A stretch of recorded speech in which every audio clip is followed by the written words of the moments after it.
Кариф исемендәге Казан Татар дәүләт яшь тамашачы театры өчен быелгы театраль сезон зур җиңү белән тәмамлана. Санкт-Петербург шәһәрендә узган 18-нче Бөтен Россия Арлекин фестивалендә алар Хикмәт әкиятләре спектакле өчен фестиваль дирекциясенең махсус бүләгенә ия булдылар. Актер Эльдар Гатауллин иң яхшы ир-ат роли номинациясендә җиңү яулады. Бүгенге актуаль әңгәмәдә без балалар өчен спектакльләр, аның үзенчәлекләре турында Кариф театр артистлары Алсу Шакирова һәм Эльдар Гатауллин белән әңгәмә корырбыз. Исәнмесез, хөрмәтле кунаклар? Исәнмесез. Иңелек әлбәттә инде сезне шундый зур җиңү белән котлыйбыз. Бу җиңү безнең инде сезнең театрыгыз өчен генә түгел, бөтен Татарстан мәдәнияте өчен дә зур җиңү дип әйтергә кирәк. Сөйләп китегезче, ничек сезне Россиянең мәдәни башкаласы Санкт-Петербург шәһәре каршы алды? Санкт-Петербург бит инде ул безнең өчен ниндидер соры, яңгырлы, һәрвакыт моңсу шәһәр. Без килгәндә анда һәрвакытта да кояш иде. Һәм дә Арлекин фестивале узган вакытта һава торышы гел яхшы булды. Менә безне шулай көләч җыеп каршы алды һәм дә инде андагы тамашачы да безне бик яратып кабул итте. Ничә театр катнашты? Спектакльләр конкурсы эчендә 19 спектакль, 19 театрлар һәм дә инде 4 спектакль конкурстан тыш күрсәтелде. Барысы да бу 100 спектакльдән сайланып алган спектакльләр күрсәтелде һәм дә инде без шуның 19-ның берсенә арасында үзебез дә эләктек. Һәм без шуңа бик шат. Беләмчә, менә бу спектакльне караучылар бик гаҗәпкә калдылар. Калганнар дип ишеттем. Алар сезнең татарча сөйләшкәнне ишеткәчтен, аннан соң әле рус теленә күчкәчтен дә сез әле рус телендә дә сөйләшә аласызмы икән дип шулай гаҗәпләнгәннәр, дөресме бу? Әйе, дөрес. Балалар гомумән бик яраттылар. Безнең янга чыгып алар бик озак безнең белән сөйләштеләр, әңгәмә кырдылар.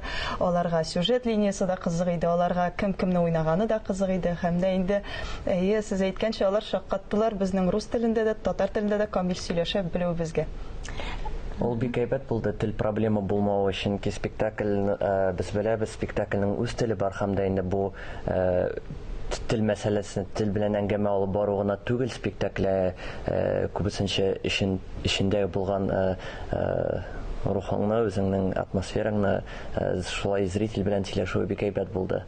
Һәм дә инде әйтеп тәшкил итәгән кайвак спектакльләр була, зрительгә ашый, критикларга ашамый, кай вакыт критикларга ашый, зрительгә ашамый. Инде менә бу спектакльбез безнең шулай булып чыкты, зрительгә дә, критикларга да бик күңелләренә май булып ятты дип әйтергә була. Шунда синең сүзеңне инде дәвам иттереп, Илдар, шуны әйтергә кирәк. Сезнең бу спектакльгез Грозный шәһәрендә узган бер фестивальдә шулай ук бик зур җиңүгә ирешкән иде. Димәк, инде бу спектакль сезгә уңыш китерә дип әйтергә мөмкин. Хикмәт әкиятләренең үзенчәлеге нидә икән дип без үзебез дә сорау бирәбез кай вакытта. Ләкин мин менә үзем ике әним баласы буларак шуны әйтәсем килә. Хәзерге вакытта без үскәндәге мультфильмнар, без үскәндәге спектакльләр белән генә балаларны җәлеп итеп булмый. Һәм гади тамашачыны да, һәм критикларны да. Бу спектакльдә инде шул хәтле күп яңа алымнар, костюмнар, декорация, музыка һәм инде хәзерге вакыттагы балаларга кирәкле бер артлы тиз үзгәреп тора торган картиналар. Һәм бу спектакль нәкъ менә шушы әйберләргә бай һәм дә инде безнең энергиябыз да барып җитәдер дип уйлыйм мин. Монда инде режиссер алымнары да һәм инде труппаның зур өлеше керүе дә минемчә шулай. Алсы, сез минем инде менә киләсе соравыма да җавап таптыгыз дип әйтергә була, чөнки минем сорасым килгән иде. Менә балалар театрына нәрсә кирәк, нәрсә белән аларны җәлеп итәргә була? Эльдар, бәлки сез дәвам итәрсез бу сорауга җавапны? Тыш яктан килгәндә спектакльнең ул Алсы әйтте дөрес. Миңа калса безнең менә бу спектакль нәрсә белән үзенчәлекле. Без монда балалар белән гади темага гына сөйләшмибез. Без балаларга балалар итеп карамыйбыз. Без балаларга үзебезнең ровесниклар дип, үзебезнең безгә якын кешеләр дип зур темаларны алдык. Кайвак ул инде элекке спектакльләрдән китү дип уйлыйм, чөнки элек ул спектакльләр бик гади, бик менә өстәгенә булган темаларга гына сөйләшү. Без инде үзебез дә уйлаган, ничегрәк зритель аны кабул итер. Спектакльдән соң күп балалар килә, сораша, күп нәрсәне аңлый. Мәсәлән, нинди сорауларга җавап эзлисез? Бәлки әйтеп китерсез темаларын? Бу гадәттә инде үзебезнең яши торган җиребезне саклау турында бара.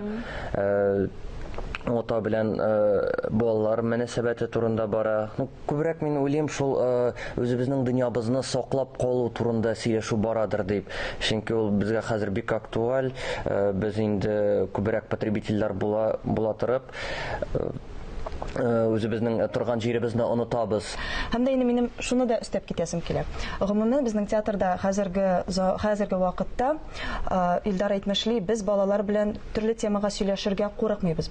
Без алар белән мәхәббәт турында да сөйләшәбез, дуслык турында да сөйләшәбез, һәм дә инде без алар белән үлем турында да сөйләшергә курыкмыйбыз. Безнең һәрбер спектакль хәзерге вакытта балалар өчен генә түгел, гаилә өчен дип уйлыйм мин. Ул Куян Эдвардның гаҗәеп сәяхәте дисеңме, Мио минем Мио дисеңме, Кәҗүл читек дисеңме, Хикмәт әкиятләре дисеңме.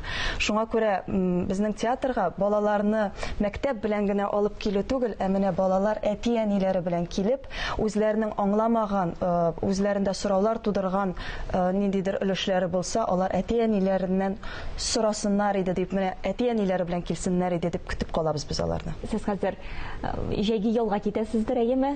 Әйе, сезоныбыз ябылды. Сезон ябыла, тик әлеге проектлар бар. Без инде заявкалар, кастингка заявкалар да бирдек. Әлегә көтеп утырабыз. Яллар ял булмас, яңа ачышлар көтәбез. Уңышлар телибез сезгә. Без инде сезне киләсе сезонда бөтенегезне дә көтеп калабыз.